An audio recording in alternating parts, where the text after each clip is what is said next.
Assalamualaikum Assalamualaikum warahmatullahi warahmatullahi wabarakatuh. wabarakatuh. Di sini kami dari kelompok 7 akan mempresentasikan field study kami, yaitu dengan beranggotakan Devia Wayustiani dengan NIM 193222134. Saya Rizky Romadian Nova dengan NIM 19322144.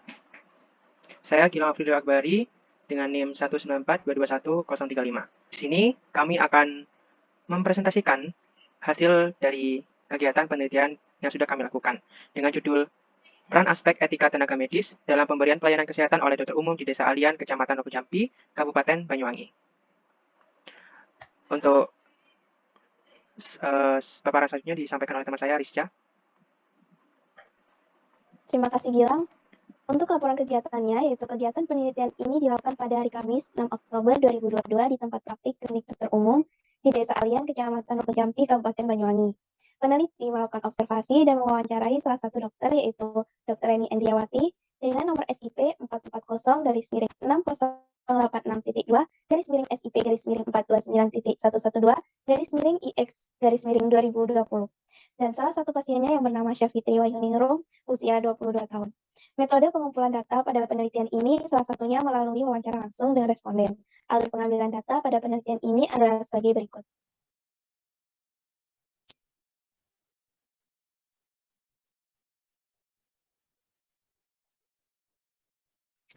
Peneliti melakukan observasi dan memperhatikan aspek pelayanan tenaga medis serta cara penerapan hukum kesehatan di tempat penelitian.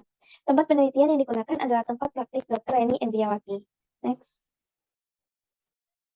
Lalu kami menjelaskan formulir PSP atau penjelasan sebelum penelitian kepada calon subjek.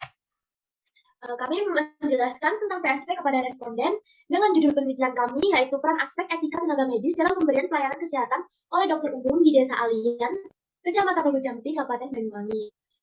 Yang melakukan penelitian ini berasal dari kelompok 7 dengan beranggotakan Devia Wayustiani dengan NIM 193221034, yang kedua Rizka Romadian Nova dengan NIM 193221044, dan yang ketiga Gilang Afril Akbari dengan NIM 194221035. Kami dari mahasiswa Fakultas Sekolah Ilmu Kesehatan dan Ilmu Alam Universitas Airlangga di Banyuwangi akan melakukan penelitian untuk menyelesaikan tugas field study mata kuliah Etika dan Hukum Kesehatan dengan judul penelitian yaitu peran aspek etika tenaga medis dalam pemberian pelayanan kesehatan oleh dokter umum di Desa Alian, Kecamatan Rokojampi, Kabupaten Banyuwangi. Tujuan penelitian kami yaitu untuk menganalisis peran aspek etika tenaga medis dalam pemberian pelayanan kesehatan oleh dokter umum di Desa Alian, Kecamatan Rokojampi, Kabupaten Banyuwangi.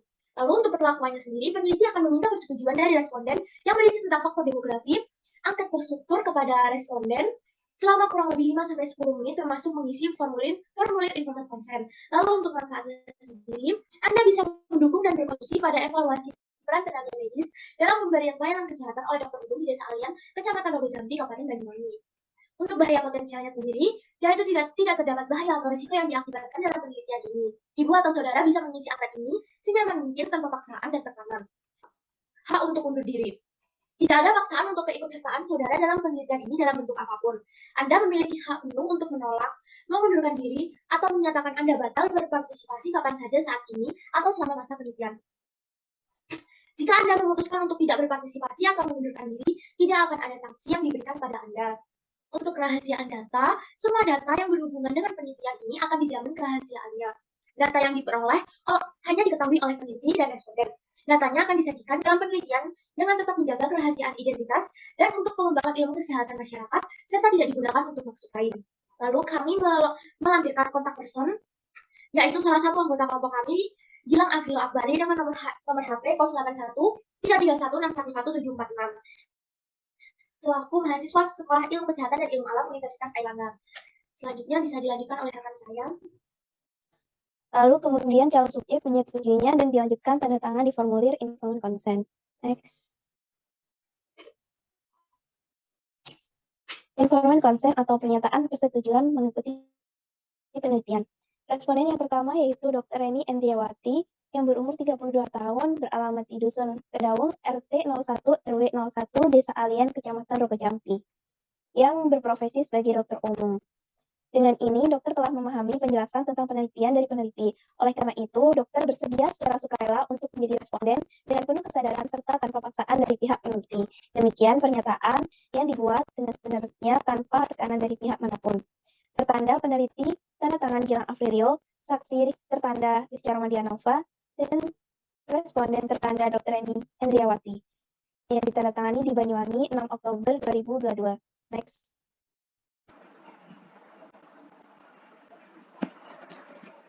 Oke, terima kasih.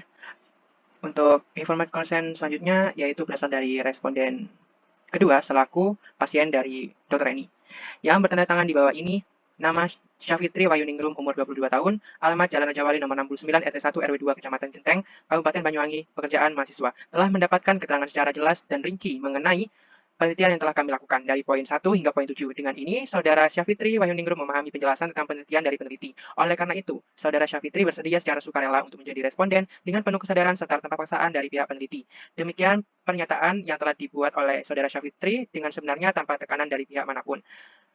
Peneliti Gilang Afilio Akbari ditandatangani, saksi Rizka ditandatangani, responden Syafitri Wayuningrum ditandatangani pada Banyuwangi 6 Oktober 2022.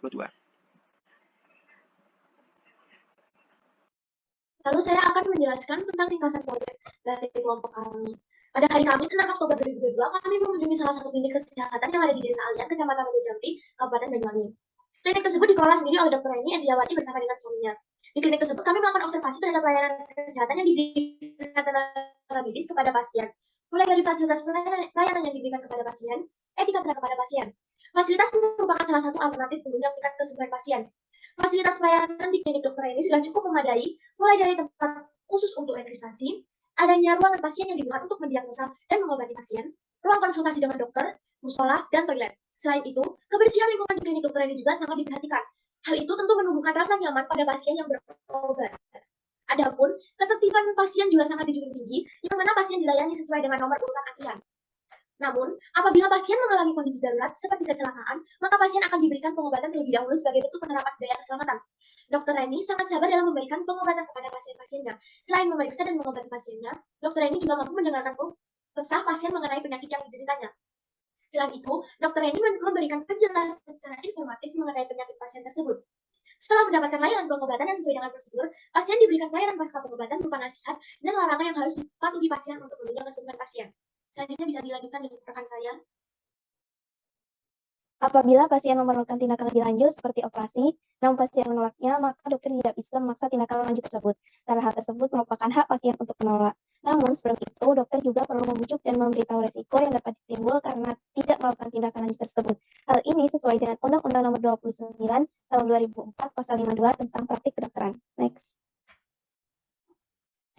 Selain observasi, kami juga melakukan wawancara dengan Dr. Eni dan salah satu pasiennya yaitu Syafitri Wayuningrum berusia 22 tahun yang mengalami radang tenggorokan. Menurut Syafitri, pelayanan yang diberikan sangat cepat. Cara penyampaian informasi juga sangat baik, yaitu dengan menggunakan bahasa yang mudah dimengerti.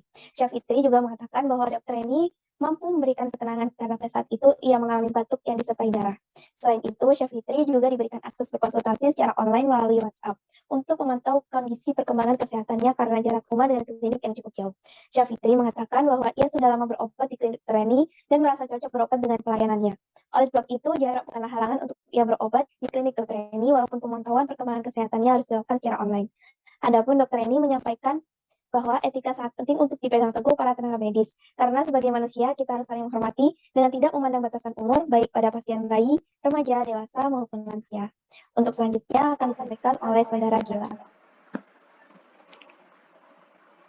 Baik, setelah melakukan observasi dan wawancara, teman saya sudah juga menyampaikan mengenai ringkasan dan laporan reportase, maka dapat diperoleh kesimpulan sebagai berikut. 1. Fasilitas pelayanan di klinik Dr. Eni sudah cukup memadai, mulai dari tempat khusus untuk registrasi, adanya ruangan pasien yang digunakan untuk mendiagnosa dan mengobati pasien, ruangan konsultasi dengan dokter, musola, hingga toilet. Yang kedua, diagnosa dan pengobatan pasien dilakukan sesuai dengan prosedur, bahkan proses penyembuhan pasien dapat dilakukan secara online dengan memberikan informasi yang mudah dipahami oleh pasien. Yang ketiga, adapun hukum kesehatan yang sudah dipatuhi, yaitu Undang-Undang Nomor 29 Tahun 2004 Pasal 52 tentang praktik kedokteran. Oke, baik. Terima kasih, mungkin cukup itu saja yang dapat disampaikan dan dapat dipaparkan oleh kelompok kami. Apabila ada kesalahan dalam materi dan penyampaian materi, mohon dimaafkan. Wabillahi taufiq wal hidayah. Wassalamualaikum warahmatullahi wabarakatuh.